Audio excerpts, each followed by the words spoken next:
Hello everyone and welcome to today's Teen Try It craft. Today we are going to be making a seaside light, and here's what you will need to get started. We're going to start with our jar. I'm using a mason jar. Your jar might look slightly different than mine. I know some of them had a flip top on them, but you will need a jar to get started. You will also need your little baggie, which has some twine and a seashell or two inside. You will need your fairy lights, which we'll get to at the end. You will need a little bit of glue, a little bit of blue paint, a paintbrush, and something to keep your jar on. So to get started, I'm gonna open up my napkin so I have something to put my gluey jar on. And I'm gonna take the top off my jar. If you have a jar where your top is attached, then you can go ahead and open it, or you can leave it closed, whatever's easier for you. So now that my jar is ready, I'm gonna take my little cup of glue and I'm going to add just a little bit of blue paint to it. The more blue paint you have, or the more blue paint you add, the darker your glue is going to get. And the reason we're adding it to our glue is because we want to give our jar kind of that sea glass look. So we just want it to be light. We don't want it to be too dark. So once you mix it together, you're going to get a light blue here. And as I said, the more blue you add, the darker it's going to get. So if you do want it to be super dark, then you can add more glue to it, or blue to your glue. Or if you want it to be lighter, you can add less. If you want it to be more of a green color, you can add green paint. You guys can really do whatever you want. But once you're all mixed up and you've got a nice light blue color like I do here, you're just simply going to paint your jar. So you just do a light coating of it like this, and you go ahead and you paint the whole jar. And then when it dries, it gives it that slightly frosted look that sea glass jars have. And you're just gonna let it dry.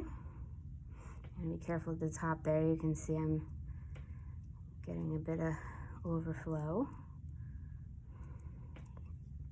You wanna try and keep your streaks, or your strokes I should say, even so that they cover the whole jar and are all going in the same direction. And Elmer's glue dries clear, so that's why we use glue, so that you can then see through your jar. And you're just tinting it so you get that kind of sea glassy look to it.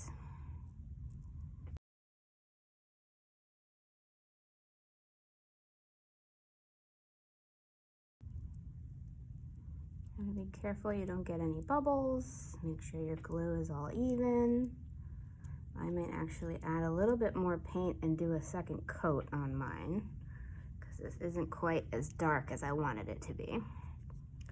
So we're gonna let that go. You can see at the top here I've got some little bubbles, so I'm just gonna try and go around and get rid of that.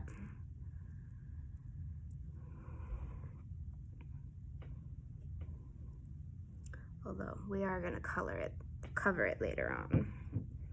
Okay, so we'll let that dry for a sec. I'm going to add just a little bit more blue paint. You can also use food coloring if you think that'll work better. I don't have any here, so I'm using paint, but you can use the food coloring as well.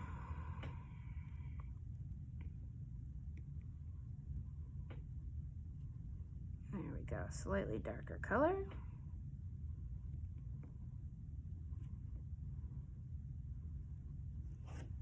Yeah, because you'll see this is drying. It's drying pretty white there.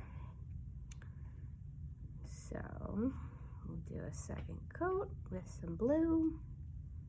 A little bit more blue, I should say.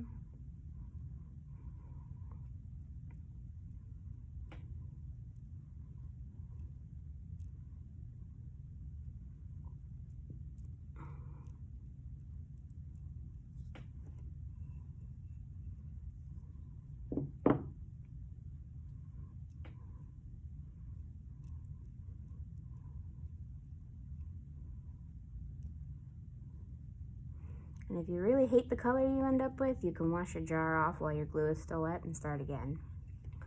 Just some glue and some paint, as I said.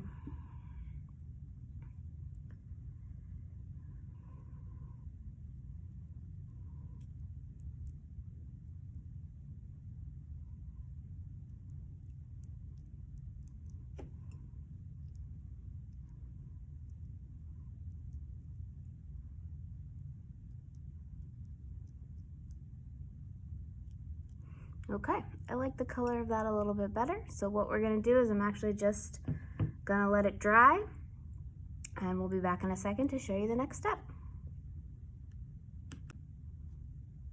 And we're back. And you can see that my jar is almost completely dry and now has a slightly frosted look to it. So our next step is to get our glue out of the way and open up our little baggie with our twine and our seashell in it.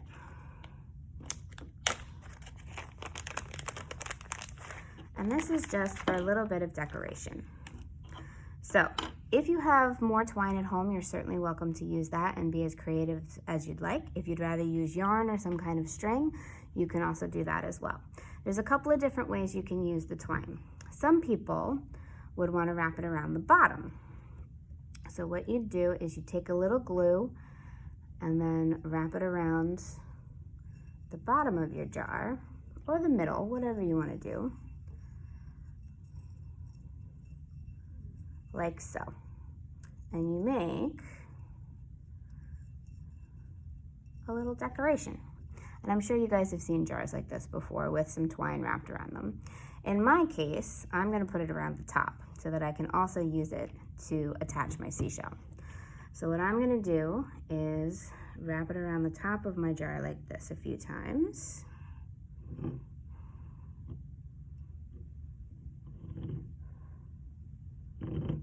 I'm going to tie it in a knot here so that it stays. And then you'll see that your seashell should have a hole in it. So I'm going to put my twine through the hole. Might have to finagle it a little bit to get it all the way through. And then tie another knot to keep my seashell in place.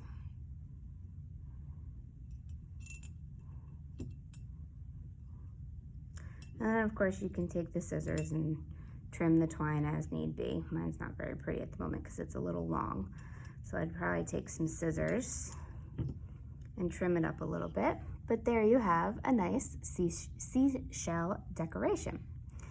So the next step is to add your lights, and that's what these are. So you'll see at the bottom there's a little clear tab here, and you want to pull that out so that your lights will work. And then at the top there's an on-off switch. So we're going to put it to on to make your lights come on, and off to have your lights go off. So I'm going to unwrap my lights here. They are all wrapped up nice and tight. And I'm going to pull them apart so they're a little bit long, so they're a little spread out.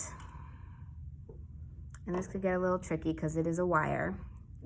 So just be gentle when you're pulling them apart.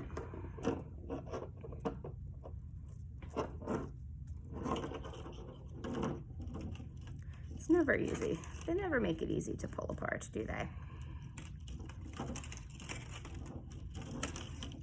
All right, so there we have a nice long strand of fairy lights. And what I'm actually gonna do is, since it is a wire, I'm gonna wrap it around my fingers so that it makes more of a circular pattern.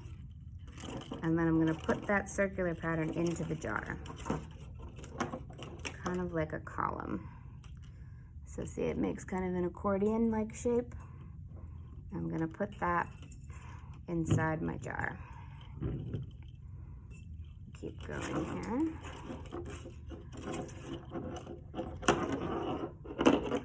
And now there's a couple ways you can do this. You can actually you can put the whole thing inside the jar and turn it on before you put the top on, or if you want to leave the control out the back of the jar a little bit, which is what I'm going to do, and then put your top back on. And that will keep your lights in the jar, but it will also give you access to turn them on and off. Okay, so now that I've got all my lights in there, you can see my decoration is all around here. I've got my twine. I'm gonna make sure it's not under my cap there and hide the light in the back. I would put it on my shelf so it's facing this way. And then in order to turn your lights on, you just click them on. And there you have it, a pretty little seaside light for you to get us all in the beach spirit. So I hope you guys have fun, happy crafting, and we'll see you again soon. Bye-bye.